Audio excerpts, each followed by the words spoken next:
দেখছো সবাই সমস্যা আছে কোনো আর?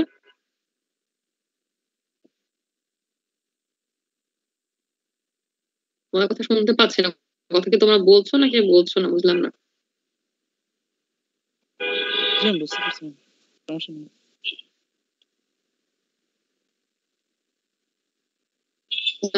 কোনো প্রবলেম নেই? জি ম্যাম, প্রবলেম নেই।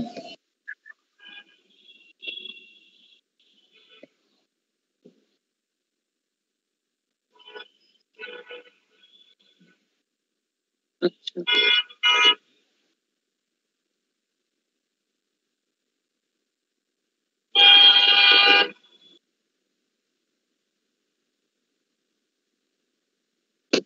ঠিক আছে, তাহলে ওখানে প্রবলেম না থাকলে তোমাদেরকে আমি এখন একটা জিনিস দেখাই, দাঁড়াও।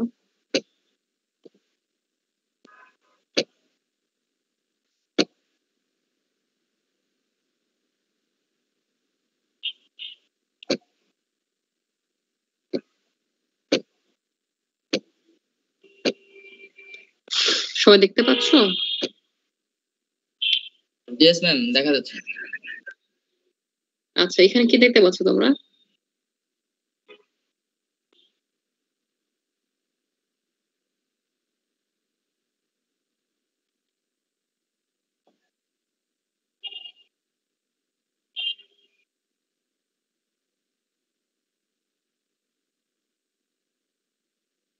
কি দেখতে পাচ্ছ?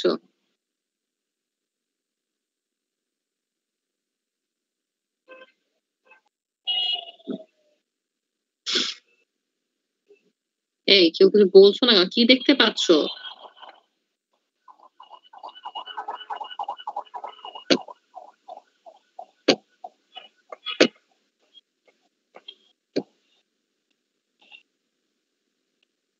হ্যালো? জি ma'am, statement of financial position ma'am. Statement of financial position, that means balance sheet, তাই না?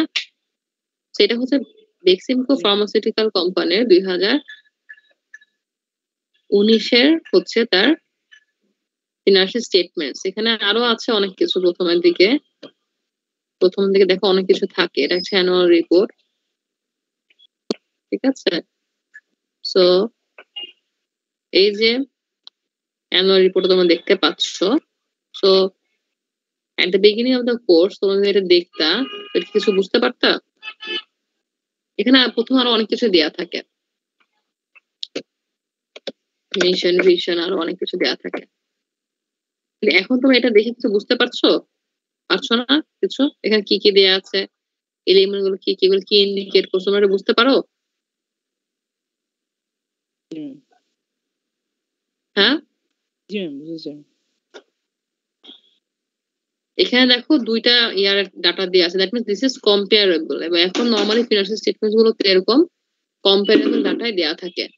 বেসিক্যালি মেইনলি দুইটা বছর, আগের বছর এবং কারেন্ট ইয়ার, এই দুটো ইয়ারটা পাশাপাশি দেয়া থাকে যেন তুমি অ্যাজ অ্যান ইউজার কম্পারিজন করতে পারো।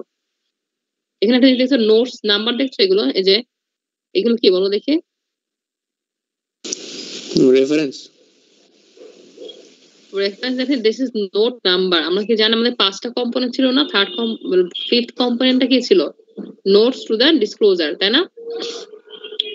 দ্যাট মিনস এই যে স্টেটমেন্ট গুলো এখানে তৈরি হচ্ছে, আমরা দেখতে পাচ্ছি the statement of comprehensive income or profit or loss account or income statement, যেটা আমরা যেটাকে বলি, এখানে দেখো সেটা দেখা যাচ্ছে,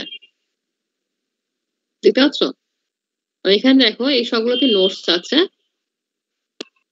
এবং এটা হচ্ছে চেঞ্জেস ইন ইকুইটি, মানে equity statement of changes in equity. এখানে হচ্ছে তোমার স্টেটমেন্ট অফ ক্যাশ ফ্লোস, ঠিক আছে? Operating activity, investing activity, financing activity, তোমরা এগুলো সব করেছো, দেখো। এবং এই ক্লাসটা থেকে দেখো notes to the financial statements, that means এই যে আমাদের এখানে যে জিনিসগুলো করেছে এগুলো আরো ডিটেইল ক্যালকুলেশন এবং এটার আরো ডিটেইল এক্সপ্লেনেশন গুলো সব হচ্ছে আমাদের এখানে এই নোটস এ দেয়া আছে, ঠিক আছে? এখানে নিচে নোটস অনেক থাকে, এই সবই হচ্ছে নোটস। এখানে দেখো loans and advance and deposit সবগুলোর ডিটেইল তোমার ব্রেকডাউন দেয়া আছে, সবকিছুরই ক্যালকুলেশন আদার যত ইনফরমেশন থাকে সব এখানে দেখো দেয়া আছে। সো এখন তুমি অ্যাজ অ্যান ইউজার তুমি কিন্তু অ্যাকচুয়ালি এই স্টেটমেন্টটা দেখে যে কোনো কোম্পানির ফিনান্সিয়াল স্টেটমেন্ট দেখে কিন্তু তুমি ডিসিশন নিতে পারবা আর অ্যানালাইজ করতে পারবা, তাই না? দেখতে পাচ্ছ? জি ম্যাডাম। সো এটা তুমি যদি আগে দেখতা তাহলে কিন্তু এখান থেকে অনেক কিছু বুঝতে পারতা না, বা এটা কিভাবে তৈরি হয়েছে তুমি জানতে। এখন তুমি জানো এই জিনিসটা অ্যাকচুয়ালি কিভাবে প্রিপেয়ার করা হয়েছে, এটা আলটিমেট ইনফরমেশনটা কি প্রোভাইড করছে, এই টোটাল ডিটেলটা তুমি কিন্তু এখন জানো। তো ফিনান্সিয়াল অ্যাকাউন্টিং পোর্শনে অ্যাকচুয়ালি এটাই হচ্ছে main purpose, that is providing useful information to the internet user. ঠিক আছে? এবং এক্ষেত্রে তোমাদের হচ্ছে এখানে দেখো তুমি লাস্টে দেখতে পাচ্ছ, এই দেখো এখানে দেয়া আছে কি চার্টার্ড অ্যাকাউন্টেন্টের সিগনেচার দেয়া আছে, that means this is an audited financial statements. ঠিক আছে? তো এখানে যদি এর কোনো চার্টার্ড অ্যাকাউন্টেন্টের সিগনেচার দেয়া না থাকতো বা অডিটেড লেখা না থাকতো, দেন কিন্তু তোমার এটা অডিট রিপোর্ট একটা থাকে আলাদা, যে অডিট রিপোর্ট এটা স্পেসিফাই করে যে this is an audited financial statements, এটা তোমার সঠিকভাবে তৈরি হয়েছে। ঠিক আছে? রিপোর্টটা আছে কোথাও নেবে, এই যে দেখতে পাচ্ছ সবাই, independent auditors report to the shareholders of Beximco pharmaceuticals limited and its subsidiaries. দেখতে পাচ্ছ? জি ম্যাডাম। তো এখানে দেখো অপিনিয়ন আছে, বেসিস ফর অপিনিয়ন, কি অডিট ম্যাটার, সবকিছু এখানে ডিটেল দেয়া আছে। এবং এই সব কিছু শেষে তাদের হচ্ছে সিগনেচার দেয়া আছে মেইন যে অডিটর। সো এখানে কিন্তু তারা একটা বলছে এটা কি তোমার রুলস এন্ড গাইডলাইন্স অনুযায়ী তৈরি করা হয়েছে, কি রুলস ফলো করা হয়েছে। ঠিক আছে?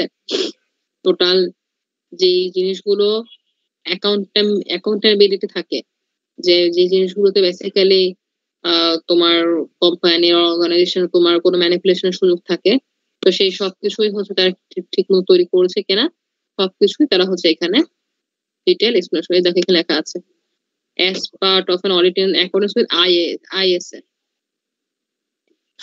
ঠিক আছে?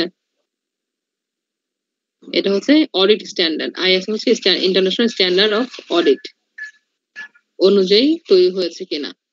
ঠিক আছে? সব অনুযায়ী এখানে হচ্ছে যে তোমাদের এখানে বলা আছে।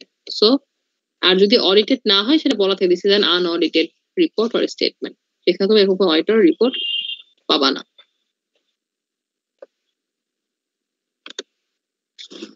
তো বেসিক্যালি তোমাদের মোটামুটি সিলেবাস এই যা পড়িয়েছি লাস্ট ফোন তোমাদের প্রথম থেকেই চ্যাপ্টার 1, 2, 3, দেন ফিনান্সিয়াল স্টেটমেন্টস, তারপর রেশিও অ্যানালাইসিস, দেন ক্যাপিটাল বাজেটিং ডিসিশন, এই সবগুলো তোমাদের এই পোর্শনের দেখানোর বিষয়। সো মোটামুটি আমার সিলেবাস কভার হয়ে গেছে। এখন বলো তোমাদের এখন কোনো কোশ্চেন আছে কিনা। আর নেক্সট ক্লাসও আমি হচ্ছে ফাইনাল একটা রিভিউ ক্লাস নিব, যে যখন তোমাদের টোটাল সিলেবাসটা দেখে আসবা, তোমার প্রবলেম থাকলে সেগুলো ডিসকাশন করবো। নেক্সট ক্লাসে ইনশাআল্লাহ আমাদের লাস্ট ক্লাস হবে।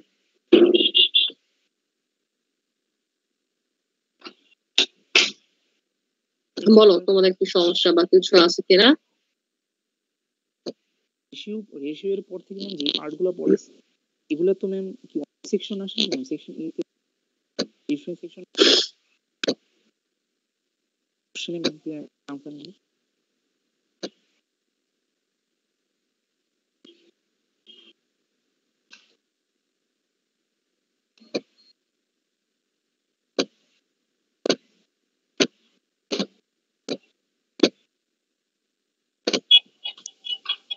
কার কোনো কোশ্চেন নেই? হ্যালো, একটু দেখো সিলেবাস, একটু দেখো, দেখে এখন কোনো প্রবলেম থাকলে বলো, আদারওয়াইজ নেক্সট ক্লাসও দেখে এসে বলতে পারো। তো ম্যাম জোরে বলো, আমি শুনতে পাচ্ছি না।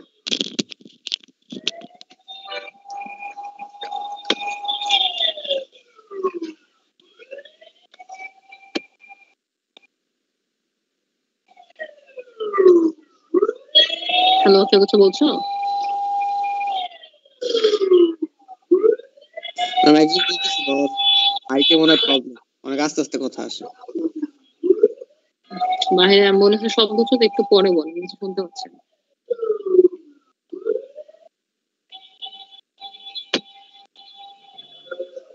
বলো এখন।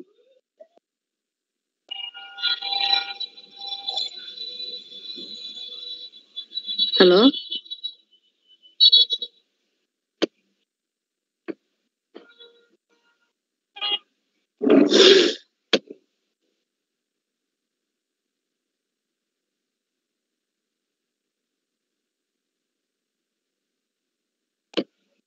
কি বলো, জোরে বলো, আমি বুঝতে পারছি না তো কি বলছিলা।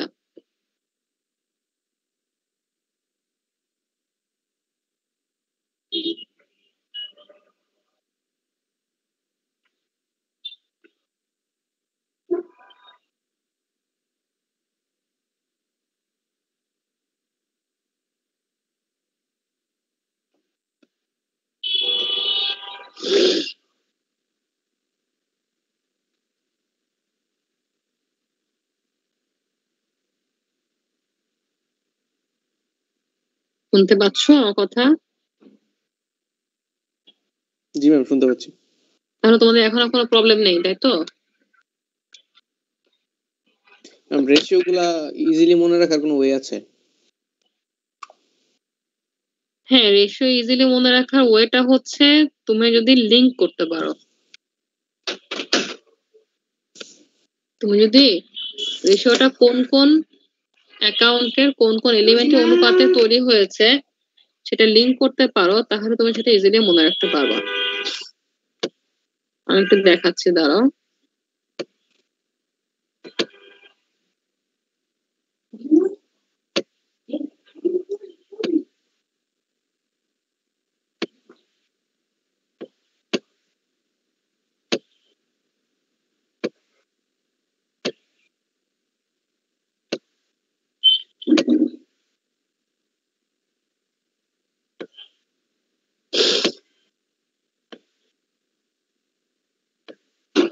দেখতে পাচ্ছ বইটা? জি ম্যাম দেখতে পাচ্ছি।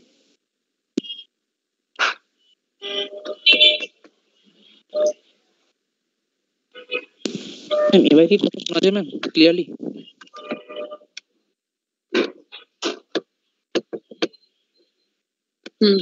বুঝতে পারছো এখন? পড়তে পারছো এখন? জি ম্যাম পড়তে পারছি। আচ্ছা দেখো, এখানে কি হবে, তুমি লিংক করতে পারো কারেন্ট রেশিও। তো কারেন্ট রেশিওর সাথে তুমি ইজিলি কি লিংক করতে পারো কারেন্ট অ্যাসেট আর কারেন্ট লায়াবিলিটির সাথে। সো কারেন্ট রেশিও আসলে তুমি এটা মনে রাখো যে এখানে আমার কারেন্ট অ্যাসেট আর কারেন্ট লায়াবিলিটির মধ্যে অনুপাত করা হচ্ছে। অ্যাসেট আর কুইক টেস্ট রেশিও বলতে কি বোঝাচ্ছে, যে তোমার এখানে আমাদের যে অ্যাসেট গুলোকে আমরা ইজিলি কারেন্ট অ্যাসেটের মধ্যে যে অ্যাসেট গুলোকে আমি ইজিলি ক্যাশে কনভার্ট করতে পারবো সেগুলো শুধু আসবে, আর নিচে কারেন্ট লায়াবিলিটি আসবে অ্যাজ পার কারেন্ট রেশিওর মতো আগের মতোই। ঠিক আছে, এখানে তোমরা মনে রাখবো এখানে শুধুমাত্র আমাদের ইনভেন্টরি আর প্রিপেড এক্সপেন্স এই দুটো বাদ যাবে। আমি টোটাল কারেন্ট অ্যাসেট থেকে ইনভেন্টরি আর প্রিপেড এক্সপেন্স বাদ গেলে আমি হচ্ছে কুইক রেশিও পেয়ে যাবো। Receivable turnover. তো রিসিভেবল টার্নওভার বলতে কি বোঝায়, যে measure the liquidity of receivable. এটা কি মেজার করে? লিকুইডিটি অফ রিসিভেবল মানে কি, যে রিসিভেবলস এর লিকুইডিটির মানে কি বোঝাচ্ছে, যে এখানে তোমার সেলস থেকে কত অনুপাতে তোমার কি রিসিভেবল হচ্ছে, তাই না? রিসিভেবলটা কোথা থেকে? নেট ক্রেডিট সেলস থেকে। ক্রেডিট সেলস মানে কি? বাকিতে বিক্রি না? জি ম্যাম। ঠিক আছে, সো রিসিভেবল টার্নওভার বলতে তোমার রিসিভেবলটা কোথা থেকে আসে? সেলস থেকে আসে, তাই না? বাকিতে বিক্রি করলে তো তোমার রিসিভেবল হয় নাকি, কিভাবে হয়? জি ম্যাডাম। অ্যাকাউন্ট রিসিভেবল বাকিতে বিক্রি করলে। হ্যাঁ, বাকিতে বিক্রি করলে হয়। তাহলে তোমাকে বুঝতে হবে তাহলে এটার সাথে আমার কি, এটার সাথে কি বাকিতে বিক্রি করার রিলেশন আছে। তার মানে নেট ক্রেডিট সেলস তোমার উপরে আসবে, নিচে আসবে তোমার net receivable. Then inventory turnover. Inventory turnover liquidity বিষয়টা কি ম্যাডাম একটু? ও লিকুইডিটি বলতে হচ্ছে তোমার মানে এমনিতে এটা বাংলা তো তারল্য, লিকুইডিটি বলতে তারল্য বোঝাচ্ছে। দ্যাট মিনস তোমার ইনভেন্টরিটা তোমার কি হবে, লিকুইডেট হয়ে যাচ্ছে। ঠিক আছে, ইনভেন্টরি থেকে তোমার রিসিভেবলটা কিভাবে তৈরি হচ্ছে, কত দ্রুত তুমি কি সেলসটাকে তুমি মানে তোমার হচ্ছে ইনভেন্টরি তুমি সেল করে দিতে পারছো, মানে ক্রিয়েট সেল করছো। ঠিক আছে, জি ম্যাডাম বুঝতে পারছি। মানে সহজলভ্যতা টাইপের কিছু নাকি? মানে কত দ্রুত সেল করে দিতে পারবো সেটা? হ্যাঁ হ্যাঁ, কত দ্রুত তুমি সেল করে দিতে পারছো।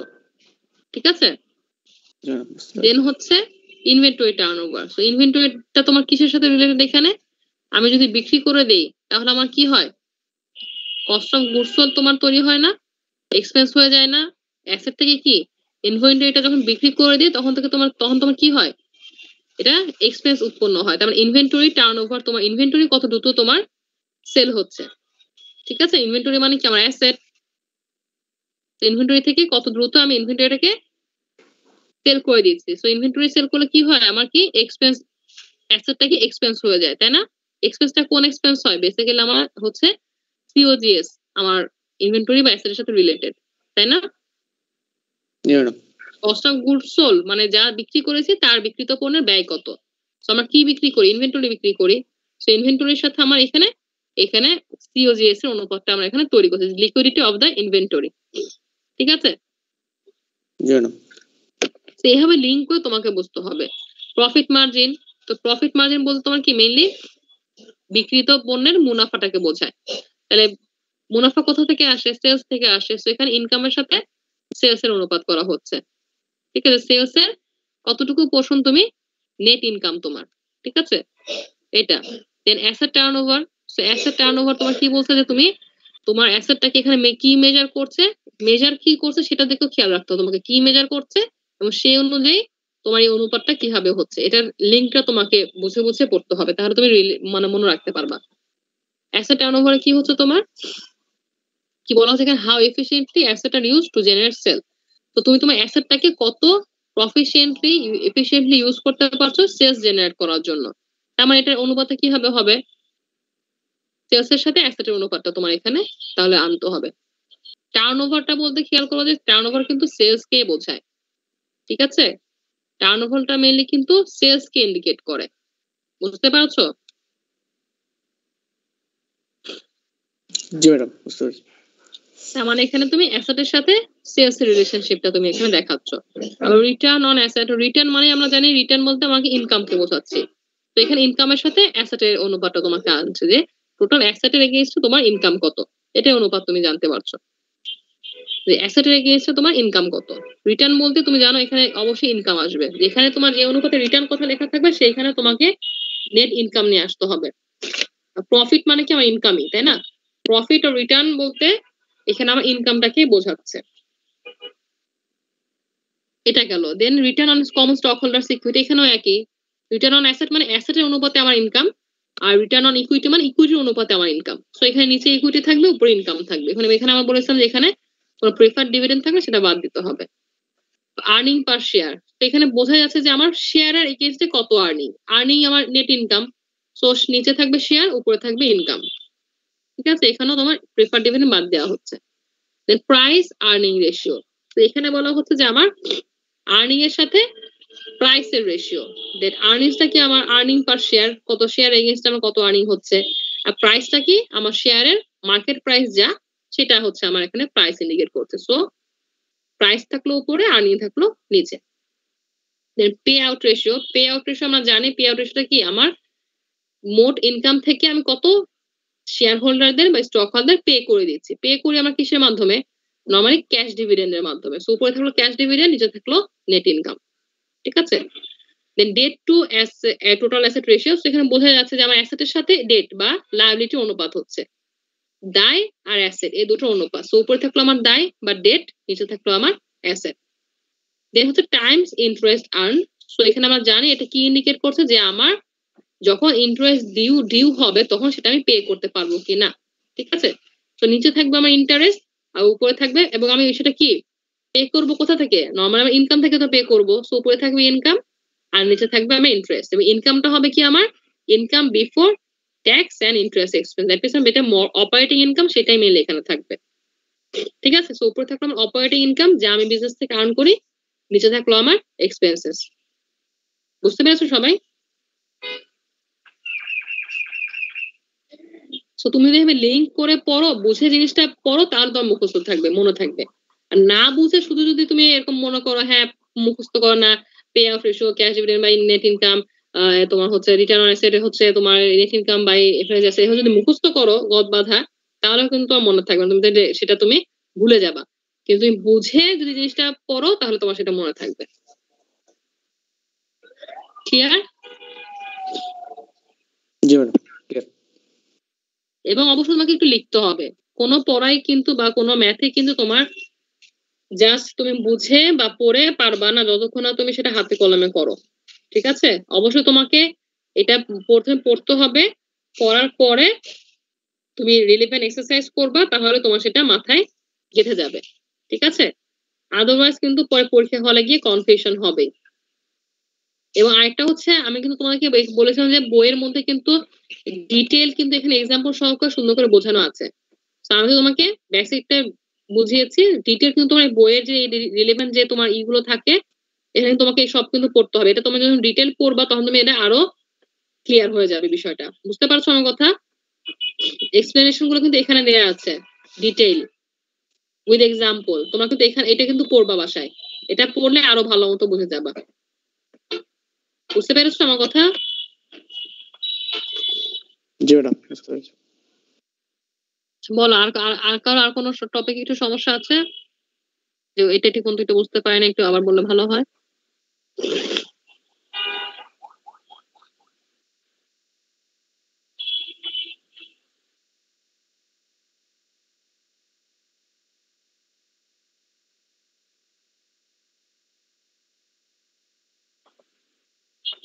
আর কোনো সমস্যা আছে কারো কোনো? আসলে দেখলে সমস্যা বের হবে। তোমার তাহলে এই ক্লাসে আমি শেষ করে দিচ্ছি। তোমার নেক্সট ক্লাসে আসার আগে ডিটেল চ্যাপ্টারটা ভালো মতো দেখে এসো, থ্রু আউট দ্য চ্যাপ্টার কি কি পড়েছি তুমি একটু রিভিশন দিয়ে আসবা। আমি সব মুখস্থ করতে আসতে বলি নাই, তোমাকে রিভিশন দিতে বলেছি। সবগুলো টপিক একটু থ্রু আউট একটু দেখে আসবা, যাতে তুমি কোথায় তোমার একটু সমস্যা সেটা বুঝতে পারো, ঠিক আছে? সেটা নেক্সট ক্লাসে ইনশাল্লাহ আমরা ডিসকাশন করবো।